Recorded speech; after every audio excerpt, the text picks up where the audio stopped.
అమ్మా టైం ఎంత అవుతుంది? నువ్వు ఇప్పుడు తింటున్నావు చెప్పన్నం.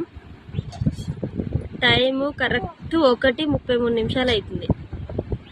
ఈ టైంకి అన్నం తింటే ఎట్లమ్మా నువ్వు? ఇగో తిన్నది కూడా ఎంత, ఇగో కొంచెం ఇప్పుడే వేసుకుంది గోంగూర పచ్చడా. ఎందుకు నీ పెద్ద బిడ్డ వేసిపోయిన గోంగూర పచ్చడా? మంచిగా ఉందా? అమ్మ అయితే ఇట్లా పచ్చళ్ళతోని పచ్చి పులుసులతోనే తింటుంది, కూరలతోనైతే ఎక్కువ తినదు. ఇప్పుడు తింటుంది, ఇక మరి ఎవరాలో అర్థమవుతలేదు. హాయ్ ఫ్రెండ్స్ అందరికీ. నేనైతే ఆరోగ్యం జ్వరం వచ్చినట్టే అనిపిస్తుంది కాబట్టి తినబుద్ధి అయితే లేదు. ఏం చేద్దాం, తినబుద్ధి అయినప్పుడు తింటున్నాం.